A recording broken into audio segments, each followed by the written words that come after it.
यिर्मयाह भविष्यवक्ता की पुस्तक अध्याय 33। यिर्मयाह भविष्यवक्ता की पुस्तक अध्याय 33। जिस समय यिर्मयाह पहरे के आंगन में बंद था, उस समय यहोवा का वचन दूसरी बार उसके पास पहुंचा कि यहोवा जो पूरी करने वाला है, यहोवा जो उसके स्थिर होने की तैयारी करता है, उसका नाम यहोवा है। वह यह कहता है कि मुझसे प्रार्थना कर और मैं तेरी सुनकर तुझे बड़ी बड़ी और कठिन बातें बताऊंगा, जिन्हें तू अभी नहीं समझता।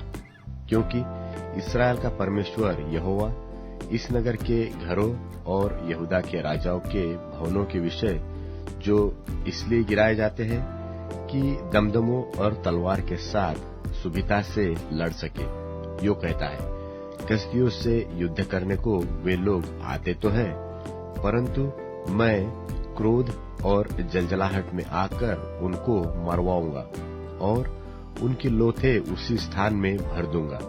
क्योंकि उनकी दुष्टता के कारण मैंने इस नगर से मुंह फेर लिया है। देख, मैं इस नगर का इलाज करके इसके वासियों को चंगा करूंगा और उन पर पूरी शांति और सच्चाई प्रकट करूंगा। और मैं यहूदा और इस्राएल के बंधुओं को लौटा ले आऊंगा और उन्हें पहले की नाई बनाऊंगा। और मैं उनको उनके सारे अधर्म और पाप के काम से जो उन्होंने मेरे विरुद्ध किए हैं शुद्ध करूंगा। और उन्होंने जितने अधर्म और पाप और अपराध के काम मेरे विरुद्ध किए हैं, उन सबको मैं क्षमा करूंगा। क्योंकि वे वह सब भलाई के काम सुनेंगे जो मैं उनके लिए करूंगा, और वे सब कल्याण और शांति की चर्चा सुनकर जो मैं उनसे करूंगा डरेंगे और थरथराएंगे।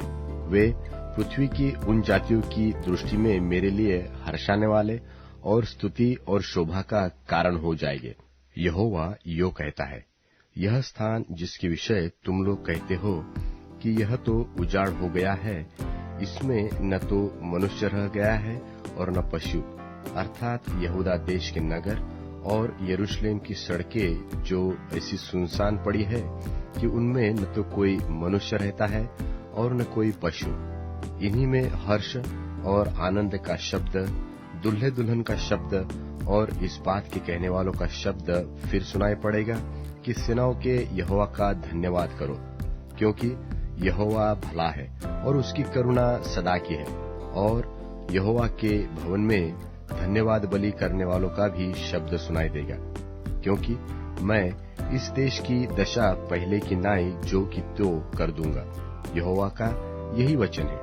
सेनाओं का यहोवा कहता है, सब गांवों समेत यह स्थान जो ऐसा उजाड़ है कि इसमें न तो मनुष्य रह गया है और न पशु, इन्हीं में भेड़ बकरियां बैठाने वाले चरवाहे फिर बसेंगे। पहाड़ी देश में और नीचे के देश में, दक्षिण देश के नगरों में, बिन्यामीन देश में और यरूशलेम के आसपास, निदान यहूदा के सब नगरों में भेड़ बकरियां फिर गिन गिन कर चराई जाएगी। यहोवा का यही वचन है। यहोवा की यह भी वाणी है कि देख, ऐसे दिन आने वाले हैं कि कल्याण का जो वचन मैंने इस्राएल और यहूदा के घरानों के विषय में कहा है, उसे पूरा करूंगा।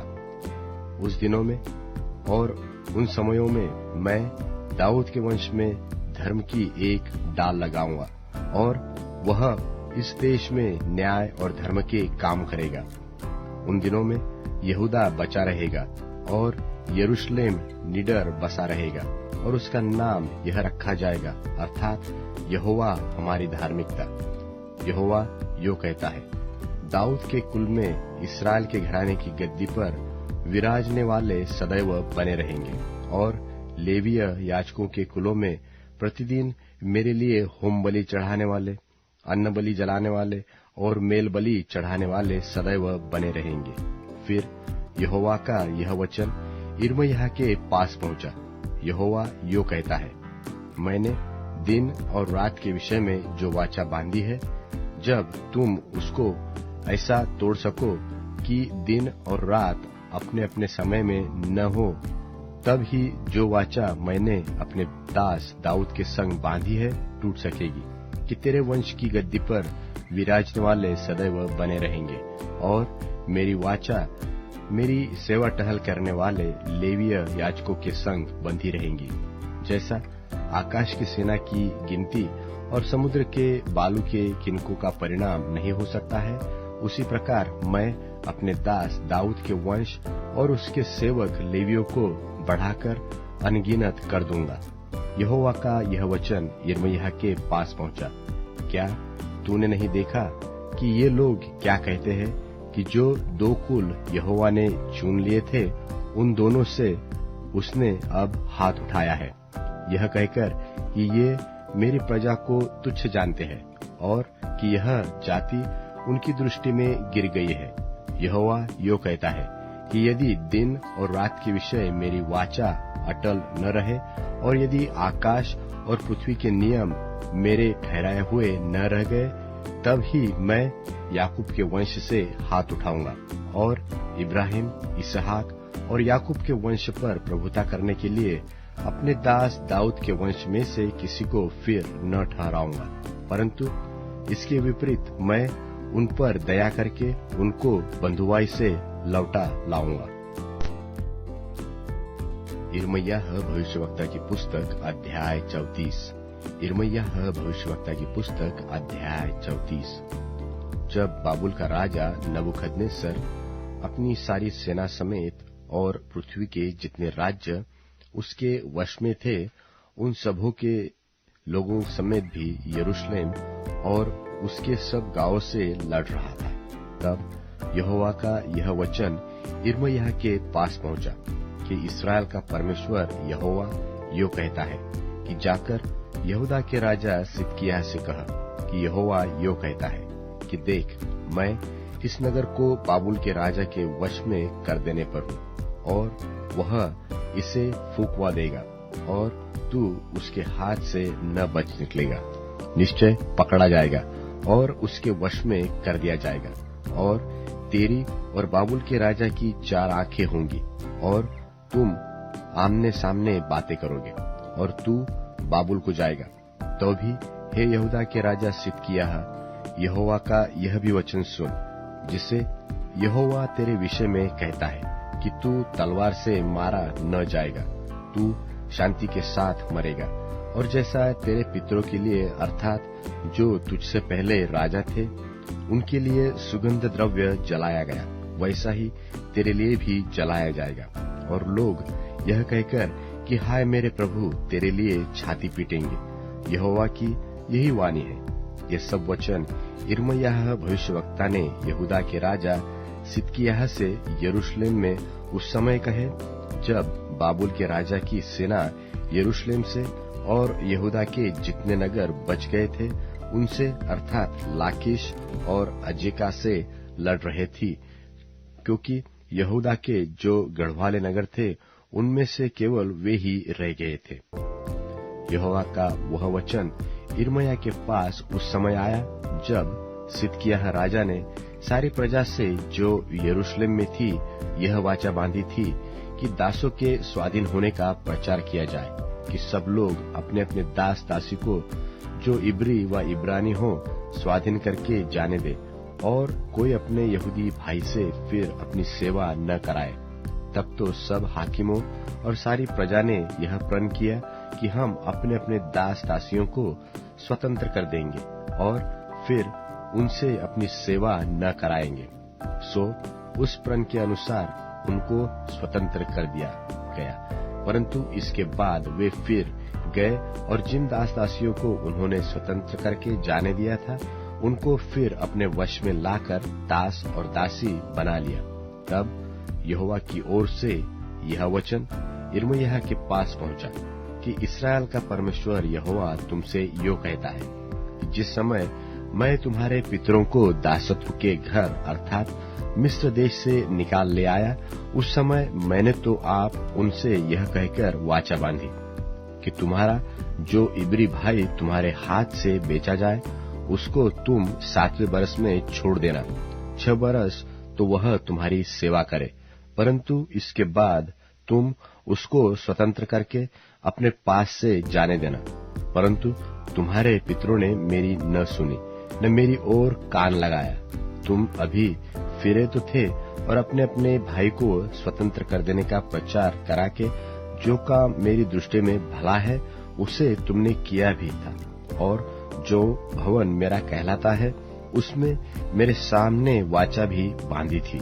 पर अब तुम भटक गए और मेरा नाम इस रीति से अशुद्ध किया कि जिन दास दासियों को तुम स्वतंत्र करके उनकी इच्छा पर छोड़ चुके थे, उन्हें तुमने फिर अपने वश में कर लिया है, और वे तुम्हारे दास दासियां फिर बन गए हैं। इस कारण यहोवा यो कहता है कि तुमने जो मेरी आज्ञा के अनुसार अपने अपने भाई के स्वतंत्र होने का प्रचार नहीं किया, सो यहोवा का यह वचन है कि सुनो, मैं तुम्हारे इस प्रकार से स्वतंत्र होने का प्रचार करता तो हूँ कि तुम तलवार, मरी और महंगी में पड़ोगे, और मैं ऐसा करूंगा कि तुम पृथ्वी के राज्य राज्य में मारे मारे फिरोगे।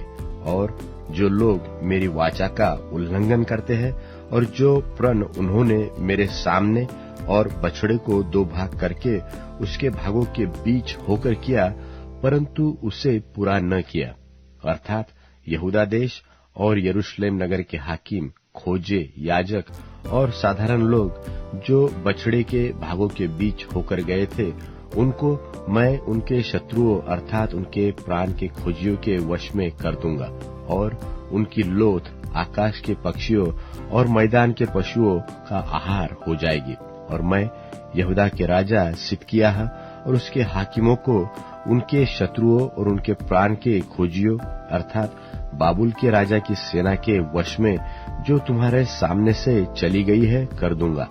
यहोवा का यह वचन है कि देखो, मैं उनको आज्ञा देकर इस नगर के पास लौटा ले आऊंगा, और वे इसे लड़कर ले लेंगे और फूंक देंगे, और यहूदा के नगरों को मैं ऐसा उजाड़ दूंगा कि कोई उनमें न रहेगा। यिर्मयाह भविष्यवक्ता की पुस्तक अध्याय 35। यिर्मयाह भविष्यवक्ता की पुस्तक अध्याय 35। योशिय्याह के पुत्र यहूदा के राजा यहोयाकीम के राज्य में यहोवा की ओर से यह वचन यिर्मयाह के पास पहुंचा। रेकाबियों के घराने के पास जाकर उनसे बातें कर और उन्हें यहोवा के भवन की एक कोठरी में ले जाकर दाख मधु पिला। तब मैंने याजन्याह जो हबसीन्याह का पोता और यिर्मयाह का पुत्र था और उसके भाइयों और सब पुत्रों को निदान रेकाबियों के सारे घराने को साथ लिया, और मैं उनको परमेश्वर के भवन में इग्दल्याह के पुत्र हानान जो परमेश्वर का एक जन था उसकी कोठरी में ले आया, जो हाकिमों की उस कोठरी के पास थी, और शल्लूम के पुत्र डेवड़ी के रखवाले मासेयाह की कोठरी के ऊपर थी। तब मैंने रेकाबियों के घराने को दाख मधु से भरे हुए हंडे और कटोरे देकर कहा, दाख मधु पियो। उन्होंने कहा, हम दाख मधु न पिएंगे, क्योंकि रेकाब के पुत्र योनादाब ने जो हमारा पुरखा था हमको यह आज्ञा दी थी कि तुम कभी दाख मधु न पीना, न तुम न तुम्हारे पुत्र, न घर बनाना, न बीज बोना, न दाख की बारी लगाना, और न उनके अधिकारी होना, परंतु जीवन भर तंबू ही में रहना, जिससे जिस देश में तुम परदेशी हो उसमें बहुत दिन तक जीते रहो। इसलिए हम रेकाब के पुत्र अपने पुरखा योनादाब की बात मानकर उसकी सारी आज्ञाओं के अनुसार चलते हैं। न हम और न हमारी स्त्रियां व पुत्र पुत्रियां कभी दाख मधु पीते हैं, और न हम घर बनाकर उनमें रहते हैं।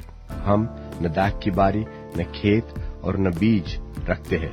हम तंबुओं में ही रह करते हैं और अपने पुरखा योनादाब की बात मानकर उसकी सारी आज्ञाओं के अनुसार काम करते हैं।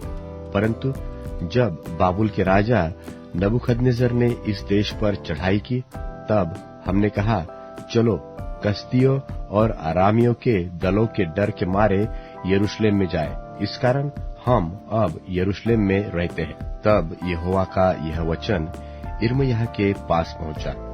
इसराइल का परमेश्वर सेनाओं का यहोवा यूं कहता है कि जाकर यहूदा देश के लोगों और यरूशलेम नगर के निवासियों से यह कह, यहोवा की यह वाणी है, क्या तुम शिक्षा मानकर मेरी न सुनोगे?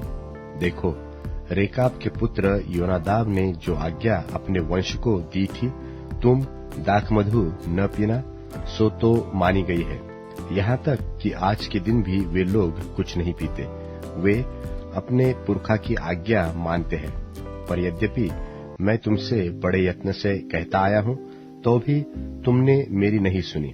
मैं तुम्हारे पास अपने सारे दास नबियों को बड़ा यत्न करके यह कहने को भेजा आया हूँ कि अपनी बुरी चाल चलन से फिरो और अपने काम सुधारो और दूसरे देवताओं के पीछे जाकर उनकी उपासना मत करो। तब तुम इस देश में जो मैंने तुम्हारे पितरों को दिया था और तुमको भी दिया है, बसने पाओगे। पर तुमने मेरी ओर कान नहीं लगाया, न मेरी सुनी। देखो, रेकाब के पुत्र योनादाब के वंश ने तो अपने पुरखा की आज्ञा को मान लिया, पर तुमने मेरी नहीं सुनी। इसलिए सेनाओं का परमेश्वर यहोवा, जो इसराइल का परमेश्वर है, यो कहता है कि देखो, यहूदा देश और यरूशलेम नगर के सारे निवासियों पर जितनी विपत्ति डालने की मैंने चर्चा की है, वह उन पर अब डालूंगा, क्योंकि मैंने उनको सुनाया पर उन्होंने नहीं सुना, मैंने उनको बुलाया पर उन्होंने उत्तर न दिया।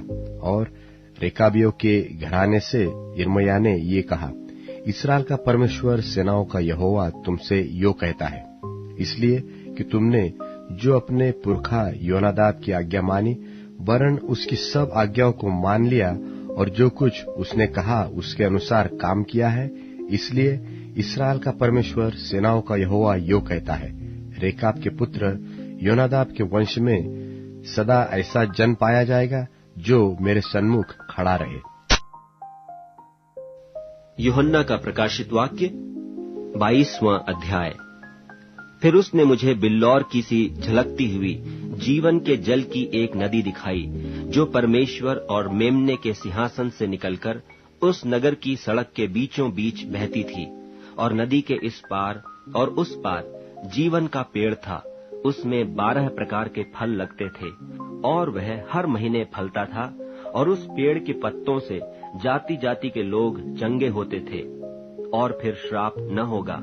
और परमेश्वर और मेमने का सिंहासन उस नगर में होगा और उसके दास उसकी सेवा करेंगे और उसका मुंह देखेंगे और उसका नाम उनके माथों पर लिखा हुआ होगा। और फिर रात न होगी और उन्हें दीपक और सूर्य के उजियाले का प्रयोजन न होगा, क्योंकि प्रभु परमेश्वर उन्हें उजियाला देगा और वे युगानुयुग राज्य करेंगे। फिर उसने मुझसे कहा, ये बातें विश्वास के योग्य और सत्य हैं। और प्रभु ने, जो भविष्यद्वक्ताओं की आत्माओं का परमेश्वर है, अपने स्वर्गदूत को इसलिए भेजा कि अपने दासों को वे बातें जिनका शीघ्र पूरा होना अवश्य है दिखाए। देख, मैं शीघ्र आने वाला हूँ। धन्य है वह जो इस पुस्तक की भविष्यवाणी की बातें मानता है। मैं वही यूहन्ना हूँ जो ये बातें सुनता और देखता था।